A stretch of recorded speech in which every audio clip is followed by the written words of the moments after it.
they also admit that 90% of chronic disease is due to poor nutrition, yet they neglect to even take one nutrition class in school. So right away, they're admitting they understand how 90% of chronic disease works.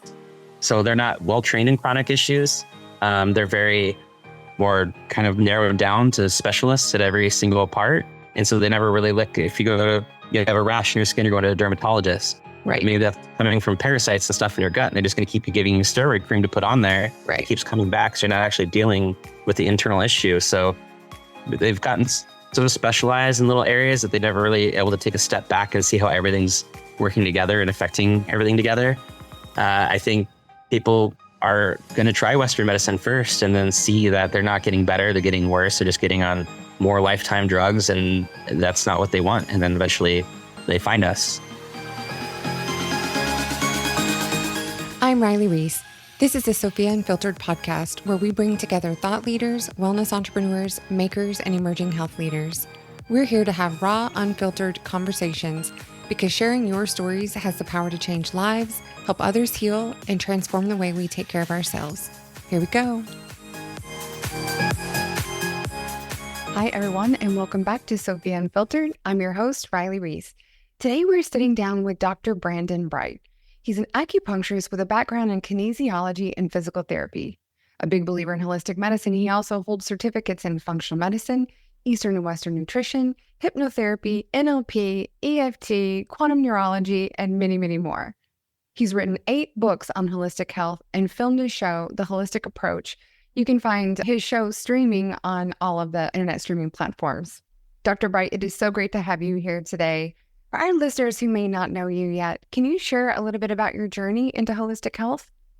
Sure. Yeah, I didn't even know much about holistic health until I was like in my 20s, but I had started with sports medicine. I played a lot of sports growing up and broke a lot of things. I fractured my collarbone, ankle, both my wrists, right hand twice, and sprained everything. So I got more into kind of the sports medical side of it.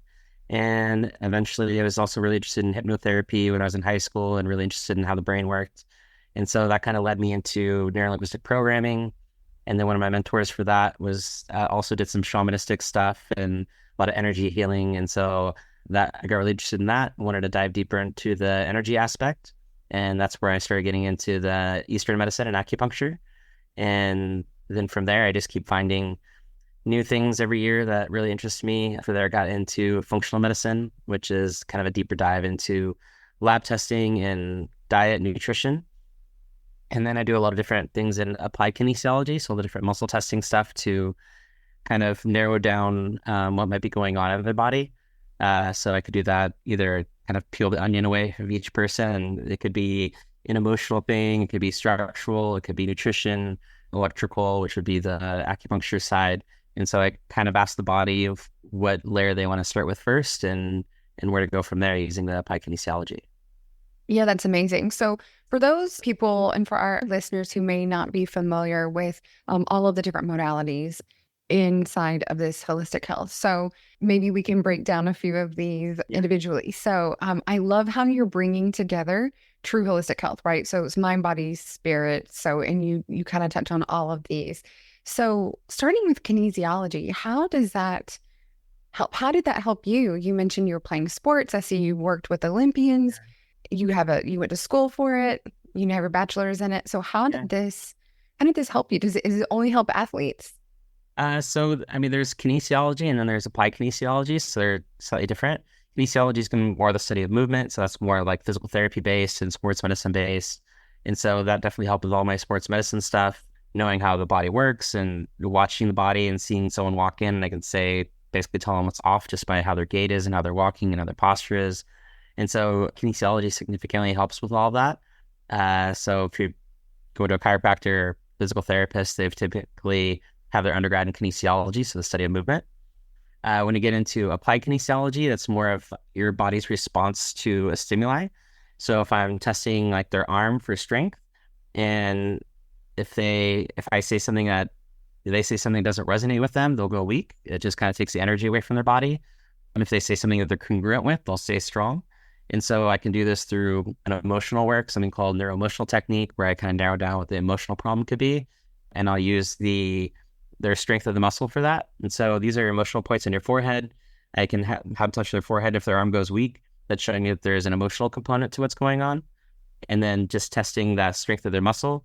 I'll ask, is it money, finances, career? If it's still strong, that's not resonating. I'll ask, is it someone you love or loves you and it goes weak? Then I'll ask more, is it family? Is it friend?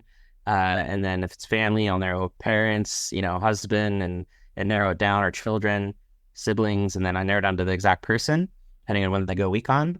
And then I start testing the different organs. All the different organs are associated with different emotions. So the lungs would be sadness and grief. The gallbladder is going to be resentment. Liver is anger. Kidneys are fear. And so I go through and I find which organ is resonating with that person. Say it goes to dad and it goes to gallbladder, resentment, something that you're resenting, dad for. And I can ask, is there an original event to that? And so then I can test the muscle and say conception to 10. And if it goes weak, then I can go and just count 5, 6, 7 years old and it goes weak. Something happened when you were 7 with dad that started the resentment. And so we kind of start getting down to more of the root of the actual emotion. And so I use applied kinesiology for that, kind of to find the root. I could also do it with different vials. We'll have vials for the candida, for parasites, for heavy metals. And then if I'm testing these vials next to them and they go weak, that means that's affecting their energetic field. And that's something that's affecting their body internally. And so then I can narrow down what specific pathogen or toxin that might be affecting them. And then I could put the proper herb up to that, and then they go strong. And so that I know that herb is negating whatever toxin or pathogen that is affecting them. And so then I know that's what they need for healing. Oh my goodness. So I've never had an appointment with a kinesiologist. So I see an acupuncturist quite often, right? And I don't feel like I've ever had this level of care. So yeah, it's definitely different, and not as it's more of like a chiropractic modality. So I'm often the only non-chiropractor in some of these techniques that I'm doing, but they all kind of go deep down into like a Chinese medicine philosophy as well. So like with the emotion, all the emotions and the organs are going to be more of a Chinese philosophy. Right. A lot of them are kind of based on that. So I see a lot of chiropractors actually diving more into the Eastern philosophies from a lot of these. But yeah, they're very powerful. I don't know why more acupuncturists don't use it. I use it to narrow down things a lot. Can ask I'll find the right points, and then I can ask, is it excess or deficient in the point? And so then I know with the needle, you can sedate or tonify the needle by which way you turn it. And then I'll ask them how many times I need to tonify or how many times I need to sedate to get the right effect for them.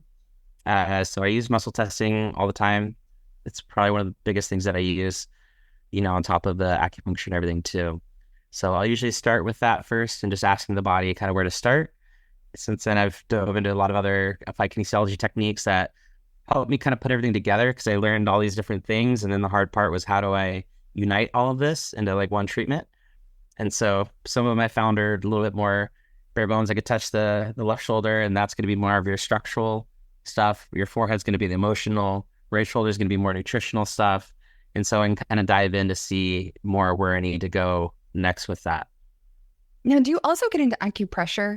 I don't see this listed, but I say that because you're touching all the organs. It has to do with all the meridians. You're using touch, but do you ever use pressure as well? A little bit. I use more of the needles for some of those things, because I can just put that in and it'll start treating right away. And I also use microcurrent on the needles. Mm-hmm. And so there's specific frequencies and currents that you use on these. So I typically pick areas that are going to be deficient, and then I charge up those channels with the microcurrent. And then I can use different currents for different things that help kind of tonify that area better, and depending on the level as well. So if I want more of the organ, I want more of the muscle, I want more of like superficial skin or something like that, I would choose different frequencies. If someone has like adrenal fatigue and they're really just stressed all the time, I put needles in right by the vagus nerve in the neck. Mm-hmm. And then I use a certain frequency that kind of sedates the vagus nerve. And then they just get called like a beach treatment. People feel really relaxed and stuff after it gets them out of that fight or flight phase. So yeah, I've been stacking all these different things together to kind of increase the treatment. Yeah, absolutely. So how did you, when somebody comes into your office, like, how do you decide to use all of these different techniques? I mean, I know you start out with this applied kinesiology to see what the body's telling you, and then where do you go from there? I do like a big history and stuff. And then just from that, like I probably have a pretty good idea of what's going on from, asking the right questions. And then from there, I'll muscle test. So maybe they have, pain in their neck, and then I'll have them touch their neck and I'll test, find the right exact spot. And then I'll ask the body, is it structured, emotional, nutritional? And then if it goes to emotional, I'll clear the emotion. A lot of times that gets rid of the pain in their neck without even actually physically touching it, especially if they've been to other chiropractor, like a chiropractor, physical therapy, acupuncture, and they're still getting that pain. I mean, I can work on it the same as them and it's just going to come back. So then I always then ask, like, is there an emotional component to this? And most of the time there's going to be an emotional component that is causing it. So completely linked. Your emotions could be causing you physical pain. And you must see this time and time again. Is there like an example? Like, I mean, I know you were mentioning resentment is in like your liver, but could literally be a pain in the neck. You can had one woman that was supposed to get knee surgery, and we tested it, went to a friend of hers that she felt like she was basically kind of carrying the whole time and supporting. And so that was her knee supporting her body or her knee. And so we cleared the emotion, the pain went away. I saw her a couple of weeks later. She's like, I still have no pain in my knee, and she didn't have to get surgery. So yeah, they can cause emotions get stored in different areas in our body. The specific emotions get stored in these organs and can cause issues in those organs. If a lot of people or kids have a lot of anger, and like my kid has a lot of anger, what do? It's something stressing his liver. So it could be a toxin, it could be mold, it could be a heavy metal, it could be anything like that stressing the liver, causing that anger to come out. And so sometimes is it the chicken or the egg? Is it the emotion backing up the liver? Is it the liver backing up, causing the emotion? But then that's why I just ask the body what the priority is and what it needs to deal with first. And so maybe I will clear the emotion, and then the next thing will come up will be the nutrition aspect. And then I'll find the toxin and stuff like that. I need to clear the liver with that. Okay, I have to ask. So how do we find, I mean, you said so acupuncturists could be using this kind of modality. Mostly, I mean, kinesiology is taught in all the schools, but then there's this applied kinesiology. And so I guess, how do we find the practitioners who are able to do this? Because you're doing a lot of testing on the whole mind, body, soul of this person without, I haven't heard you say, go spend $600 on this test, go order this, go do this. I mean, I haven't heard any of that yet. And I think it's amazing. I'll do virtual and stuff too. And so that's the functional medicine part where it's like going to be more labs and they're not there physically to do all the muscle testing. Sometimes like, come with Crohn's or something like that, I will send them to do a whole gut test to see what comes up, because you're going to test for like 300 different pathogens. And that would just take a long time for me to like test each and every individual pathogen to see what it could be. And so sometimes I do get like a bigger picture like that when I'll do lab testing. And so, but I just don't use the lab testing quite as often for every single person. Can just find the pathogen, and if they're better in 2-3 weeks, then we keep moving on. If after like a month or so and they haven't improved, then I will go deeper in some of the lab testing and see if there's something else I'm missing in there. I mean, that's just incredible. So patients that come to you, are they mostly coming to you because of physical injuries? Like, are you still, I mean, you must be still in a sports world. Is this, I mean, you have such a physical injuries so much anymore. I was up until like a few years ago, because my background was sports medicine, and then the other doctor that I was working with there before either of us kind of went to the grad school, she became a chiropractor, Dr. Karen Block, and now she's the Olympic doctor and the doctor for the Ducks over here. And so I was working at her clinic too, and they do mostly athletes there. I was doing still more of like their internal medicine stuff, but I do like focusing on some more of the chronic issues. I can get someone out of pain in, a couple sessions. And then, like physical pain, like physical pain, not even like emotional pain. What kind of pain are we talking? Physical pain is usually the last symptom to come and the first one to go. And so if there's something kind of going on internally, you're going to get, inflammation and stuff like that. And then eventually the pain's going to come. And so getting rid of the pain is definitely probably the most popular thing people would go to acupuncture or chiropractic, anything like that for. But I have cancer patients, ALS patients. I just had a 91-year-old woman in here right now that was just leaving that I just met. She has, some candida and yeast, and then she has metal fillings in her mouth too. So some of the mercury and stuff like that. I see a lot of root canals and a lot of oral stuff going on. Those are some of the hardest ones to diagnose because it's hard to say where it's coming from. And then Chinese medicine, each of the teeth are associated with different organs. And so I could see if the organ is off, and then it might go to a toxin, and then I'll trace it up into the teeth. And then, but I always ask on my form now, like any root canals, any amalgams, any COVID vaccines or anything like that too is another big one. And so these things that, if you don't ask, it's hard to really pinpoint where that might be coming from. There are some labs that you can do to specific see if the mercury is coming from the teeth. There's one called the trimercury test, and it could tell you if it's coming from fish, if it's coming from your teeth. And I'll always have people do that before getting their teeth, getting the amalgams removed, because that too can also cause toxicity and into the body. So if it's not coming from the teeth, then I typically would rather just leave it and not mess with it. But it's pretty often that these things are leaking to the body and causing issues.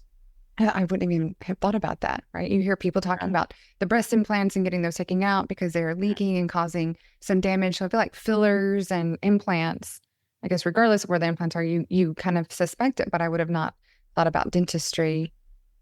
Yeah, I mean, we're using mercury for so long, and you can find a biological dentist, and they definitely don't agree with that. Even Weston A. Price, one of the most famous dentists, 60 years ago, realized that it was not good and root canals were really bad. He said that 100% of root canals were infected. And we're seeing that you could take a root canal and put it in from one animal to the other, and they'll get cancer, and you move it to another one and they get cancer. So we're seeing a big connection with cancers, and a lot of the blocked arteries and stuff are actually oral plaques. And so you hear about that oral health causing a lot of heart disease, right? We hear about that quite a bit, but this is where it comes from. That and people using mouthwash would be the other big thing that causes a lot of heart attacks and strokes. The reason being is because we need nitrogen in our body to dilate all our blood vessels. And most of that's made by the bacteria in the back of your tongue. And when you're using alcohol mouthwash, it's killing all of that. Now you're not able to produce that nitrogen. So now you're not dilating your blood vessels, you're getting higher blood pressure, and then it's leading to, more serious heart issues. Well, that is just really fascinating. So you really moved from sports medicine into this world where you can really help people heal pain across the board, emotional, physical. But when it comes into nutrition and the functional medicine piece of this, and you're getting into cancers, what are some other issues people, you said you mentioned the ALS, so we have chronic issues. What else are people coming to you for? A lot of digestive issues. So I have quite a few Crohn's and stuff like that coming in, diverticulitis, thyroid issues, another big one, fertility. I have a lot of anxiety and stress people, which I do a lot with genetic testing too for methylation stuff that I need to do. A lot of people have a MTHFR issue and they're not able to absorb certain B vitamins. They get too much folic acid. They're getting something called like homocysteine that's going up, increasing inflammation. Now they're getting more anxiety, OCD signs, ADHD. So I'll have a lot of people with their kids that have bad ADHD and OCD, and then just getting their methylation in check starts really helping a lot of that. People with kids with autism, and then we'll start getting them the right vitamins, and now they start speaking for the first time at 8, 9 years old. And so those are pretty amazing things to see. A thyroid is a big one. I see a lot of people coming in that have organs removed, like a gallbladder, and they just said, you're good to go, which just amazes me. They're just taking out organs and acting like it didn't do anything. So yeah, some people will have to be on certain supplements the rest of their life to make up for an organ that was removed. They'll give you a thyroid medication because they have a medication for it, but they take out your spleen, your gallbladder, your kidneys, anything like that. They don't say anything. And sometimes it happens to women. We've heard a lot of that. So you take out your uterus and then they don't tell you, okay, you're good to go. And we're taking out massive, massive important organs. So. I treat your bioidentical hormones and stuff like that for the rest of your life just to kind of stay normal. We know that cancer increases when your hormones are off like that too. Cancer, I see a big fungal and parasite connection to all the time. But yeah, parasites are a big one that I get people with eczema and rashes. Often parasites are going to be because of that. Grinding teeth at night for kids, bedwetting and nightmares are really big of parasites. Things worse at night or around the full moon. And so you're saying the parasites could be causing the teeth grinding? Yes, typically at night. In Chinese medicine, like our small intestine ends right here in the jaw. Mm-hmm. And so if we're having some parasites in the small intestine, it can be causing your teeth to clench and grind at night. Wow. And so often getting rid of the parasites and they stop grinding their teeth and clenching at night. So, and then they also increase our anxiety. They deplete our GABA, which is our like chill neurotransmitter, and and we start feeling more anxious. You get more anxious at night. There's more hospitalizations and crime around a full moon for some of that reason too. So yeah, people just get more anxious, or during a full moon, or serotonin goes up and they have a lot of serotonin receptors on them. And so they just make us more anxious during that time too. So yeah, there's a lot of, and mold is another big one I see a lot too. Yeah, people are struggling with this at home. They're looking for practitioners to go to. So is this something that, they should be reaching out more to their acupuncturist, chiropractors? I mean, you don't really think, oh, I'm grinding my teeth at night, I need to go see a chiropractor or an acupuncturist, right?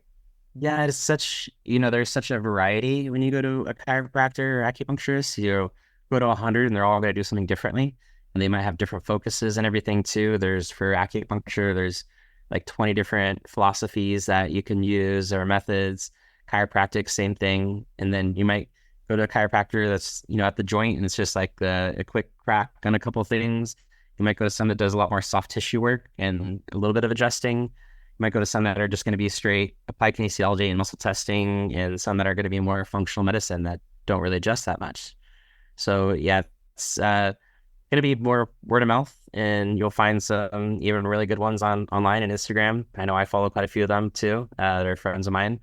And so they're just putting the information out there. And I think it's more and more people, especially in the last couple of years, have been kind of going towards that more, since they've lost a lot of faith in the Western medicine. Why do you think that holistic health is just now? I feel like this is really the dawn of this holistic health movement, right? Especially here at Sofia Health, we're trying to put, we have all the different practitioners on the platform, from physicians to functional medicine, down to the coaches, nutritionists, trying to put them together so people can choose and get treated, right, in a holistic manner.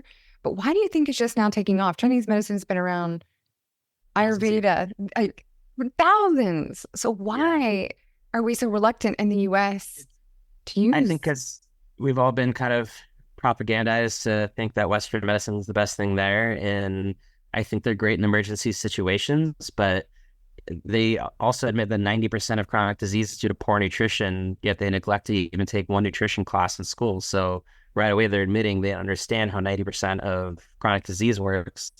So they're not well-trained in chronic issues.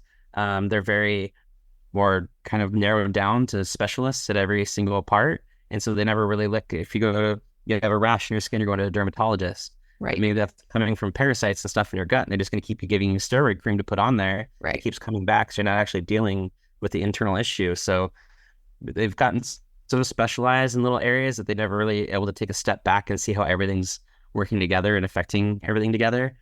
I think people are going to try Western medicine first and then see that they're not getting better, they're getting worse, they're just getting on more lifetime drugs, and that's not what they want. And then eventually they find us.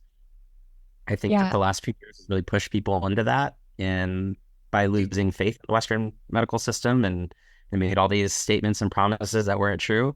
And I think people are catching on now more than ever. And so they're starting to seek, different opinions. Yeah, different opinions on the internet. There's a few things, now everybody can do things online. So, and I feel like now people are like, okay, I think there's something else out there besides a pill, that I can potentially look for. I think people are also growing to that. I wouldn't call it bedside manners, but they're growing to that. Like, I need answers. I need something more than 10 minutes. Yeah. Or a text message, even not even 10 minutes, just a text message. Yeah. My first time is about like an hour, 15 minutes with a person. What? It's like 30 minutes of just like history and going over everything and figuring it all out. And then probably got 45 minutes of like treatments and stuff like that we do. And so then I also type up like a whole protocol for them that they have. So they know, how to take stuff, when to take stuff, why they're doing it. Or I think of most of these doctors just give them the prescription and then that's it. They forget why they're taking most of this stuff. A lot of the prescriptions are supposed to be temporary, but they don't use them like that. They just give it to them and now they're stuck on that. And now there might be a rebounding effect even getting off where it's going to be worse, for a little bit before it gets better. But yeah, I think it's just where they have to keep coming around and doing the same thing. They're getting the same results and not getting any better, that people eventually get frustrated and they want to come find what the root cause is, because Western medicine isn't trained to find what the root issue is. It's good at putting Band-Aids on stuff. And, we'll look at your thyroid level of TSH, even though there's 8 other markers they should be looking at on there too. and they just want to correct that TSH, which isn't even coming from your thyroid, it's coming from your pituitary gland in your brain. And so they're just going to balance that level out with some synthetic drugs, but it's not addressing, they don't even look at if it's autoimmune. 90% of thyroid issues are going to be Hashimoto's and autoimmune in nature. And so that's going to be coming from the gut or toxins or pathogens or something affecting that. But instead, they're just like, well, we're just going to artificially give you the drugs to your thyroid. Or if your thyroid's hyperthyroid, instead of finding the virus or the pathogen causing it, they start poisoning your thyroid so it's not working as well. And eventually your thyroid dies and they have to remove it. So I just never thought these were really good strategies for dealing with some of these things. And I think, slowly people catch on after kind of being abused by the system for so long. Yeah. What would you tell our listeners who may be curious about reaching out and trying, you've got from herbology, nutrition, what would you tell our listeners who might be interested in seeking some of these different types of modalities or practices? Yeah, we want to look for the root cause. The goal is to get you healthy enough not to be on medication anymore. You might start off on, a lot of supplements at first, but the idea is to get you down to where you don't have to use them anymore with holistic medicine. So if you're kind of tired of being sick and tired and stuck on so many drugs and just see the drugs being added on every time you go back to the doctor, it's kind of a sign that you're going in the wrong direction. And there is definitely another way to address these things naturally and holistically that aren't going to compromise your health in the future. And so, it's better to kind of get on the right path and figure out what's really causing it instead of just throwing a Band-Aid on it constantly. And it sounds like also like take control of your own health a little bit, reach out, and there are people out here to help, like go get the answers and don't just settle for, take X pill potentially, right? You have to be your own best advocate. And I learn from my patients all the time of different things they're doing. And I always ask people that have, gotten over something or cured something, like, how did you do it? And I want to know how they did it. I buy all these books of people that cured their thyroid illness and cured their diabetes. And I want to see what they did, how they did it. Where Western medicine won't even ask you and they don't want to know. You can cure your own cancer. And I said, oh, it was fluke, or, we did misdiagnose you, or, they come up with all these excuses and they refuse to even hear how you did it. So for me, I'm kind of the opposite. I want to know, how these people did it and what they did and what they did differently. And I watch all these other doctors that I'm friends with online too, all doing all their Q&As, and I try to go through all theirs too to see, I pick up one little nugget of information that day. It was worth it. Yeah, absolutely. What do you think about the future of acupuncture and and applied kinesiology in the mainstream healthcare system? Are there going to be a lot more adoptions of these modalities? I certainly think so. I think the need is out there, and all these, good doctors that I know that practice it are getting booked up. And so we definitely see that there's people wanting this type of medicine and they're curious in it and they want to know more about it. I know it wasn't that popular when I was younger and I didn't know anything about it either. And there's a lot of people in my own profession that don't know much about any of these things either. I'm still learning about a lot of the different techniques and modalities, and just from other people that I see that I like, well, that's really cool. What was that? And I want to go learn it myself. So yeah, it's amazing. Yeah, there are numbers, right? Specifically, I was just reading, even in the fertility, right? So integrating acupuncture along with fertility treatments, it increases your odds like 65% or something, based on one study. I'm not quoting anything, but just like $30,000 to get the the IVF, and then you're paying acupuncture is a few $100. It's definitely worth that 6% increase in taking. And I have people, I'll do usually some labs and stuff for them first before they do it as well. I do one called the Nutri-Eval. It looks through all your nutrient levels, your vitamins. It looks for your methylation status, your mitochondria, all the environmental toxins and heavy metals. I'll find people with, high mercury. And I'm like, well, it's not worth to go do IVF right now if the mercury is going to be an issue. And then also it's going to go to the baby. So we're going to start detoxing and getting you prepared for this before, you go do this really expensive procedure. And so, yeah, it's really important to make sure you're optimal and stuff before kind of getting there. And sometimes they end up just getting pregnant before that, and they saved a lot of money just by clearing out the metals and then balancing the hormones and doing all that. So, yeah, it can certainly save you money in the long run. Unfortunately, that, insurance-wise, it's not easy. It's not something that they pay for. So it's going to be more out of pocket. for a lot of these, but in the long run, it actually will save your money and health. Yeah, but at the end of the day, right, you're detoxing, you're getting your body balanced, right, from systems, and it makes a really big difference. Like I said, it's how much do you care about your health to go and do this and not just depend on somebody else. So I think it's, worth it. Again, I wish it was covered. I wish it was more integrated all of the time on a lot of these different modalities, but hopefully we'll get there. Yeah, we'll see. We'll see how the healthcare system goes. Yeah. Yeah, it's definitely, there's a lot of us out there. You just got to seek us out. But I feel like it's getting more popular and it's catching on more, and more people are seeing, the benefits of it and how to utilize it more. You'll find the practitioners out there that are more passionate about what they do, and they go learn all these extra techniques and modalities rather than just graduating and kind of continuing, not doing too much, other than what we just learned in school. What we learned in school is just kind of the basics to get us by the test, but it's really after is where we kind of dive in and find who the really good doctors are. Yeah. And it sounds like, too, there's so many different philosophies. And like you mentioned, I think you said there's like 20 different ones in Chinese medicine. So even if you found one acupuncturist, you have to keep going, to different people and exploring and trying, because it sounds like there's so much out there and there's so much that's available. I mean, it's kind of like finding a needle in a haystack. It is. And, you might not resonate with one person. So maybe go find another one. I'm not probably resonate with every single person I've ever had either. So it doesn't mean go lose faith in that specific, that acupuncture did work for me that one time, therefore it doesn't work. So you will have, get more experiences, and you'll see ones that you had profound experiences with and some that you didn't. So you just got to keep trying different things. And it's different than, people think, oh, it's going to go there one time and get one treatment and everything's going to be better. But you think about when you go to the doctor, they give you the pills, you're doing a treatment every day, basically, with that. And so it's going to be a little different when you're going more holistic. Also, when you're taking like herbs and stuff, you're going to be taking more herbs than you would be taking a small little drug, because it's very concentrated and the herbs are not as concentrated as the drug is. So it's going to be, some people are like, oh, that's a lot of pills. I'm taking 5 or 6 supplements a day, or like capsules a day of a supplement, instead of just like one tiny little drug. So yeah, it's the other thing. Actually, like, it's not, honestly that much. I take a lot myself and I don't really have any issues going on, but just to, stay healthy and optimal. And then I also try a bunch of stuff before recommending it to other people. And so I'm always experimenting on myself as well with new things that I'm learning and utilizing. So yeah, it's just, it's definitely a big spectrum, and depending on kind of where you're at and how much help you need.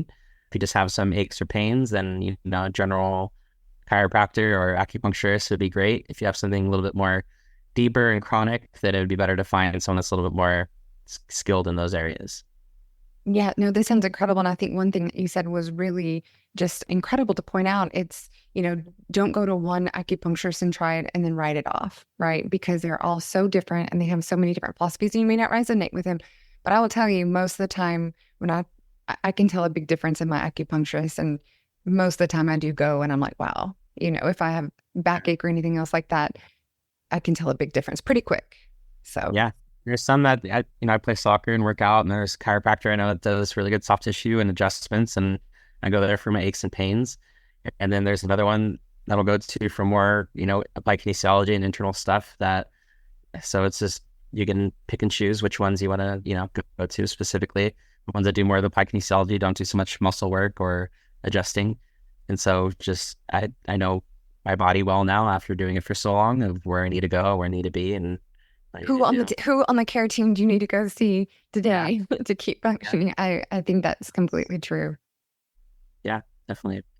Well, Dr. Bright, there's a question that we ask all the guests on the show. If you could please share 3 fundamental pillars that contribute to your well-being. 3 fundamental pillars. I would have to say one of the top ones is going to be community. Having a good circle of family and friends around you. I think we see that too for a lot of the longevity studies. It's probably one of the most important things, is having a strong community and purpose. So purpose I put in there too. Having purpose, I think, gives us will to live as well, and keeps us passionate. So community and purpose. And then the other one would just be kind of the basic good diet and exercise for that mental health. Eating well. When I don't feel well, if I'm hungover, I'm not going to eat very well. I'm not craving healthy food. So kind of staying healthier, eating well, exercising, you're just stay more motivated to do it that way. But it's going to be the 80-20 rule too. I still was just, at a bachelor party this last weekend, so went and had fun. And now back to kind of being normal and eating healthy again. So, but yeah, you don't want to be too strict on yourself either and kind of have, such a strict diet and stuff all the time too. So just, enjoying life, community, passion, and exercise and diet. Yeah, thank you for those. And where can our listeners connect with you, and how can they find out some more information about all the different services that you offer? Yeah, so I'm on Instagram at holisticdrbright. And then my website is also holisticdrbright.com. And so you can see all the different things that I do on there. You can see on my Instagram, I've been posting some little short clips and stuff of different techniques and stuff that I do in the office. So you can check those out too and kind of get an idea. And then I do a Q&A every Tuesday and try to get through, 50 to 80 questions or so, just to answer everyone's most pertinent ones. I also have, I think, over 5,000 questions saved in my highlights there you can go through if you want to, go see if anything resonates with you in there too. Or you can just come in and ask me some new questions on any Tuesday. That's awesome, Dr. Bright. Thank you for sharing. Thank you for being here and opening us up to this world of holistic health and all the different modalities and your philosophies. I think it's incredible how you have done so much studying, so many certs, and then how you put it all together to heal your patients. I think it's amazing and wonderful. So thank you for your service, to everybody. Thank you. And you guys can visit me in Pasadena, California, or I also do virtual as well. So either one, you can find me on there too. Okay, great. Well, thank you so much.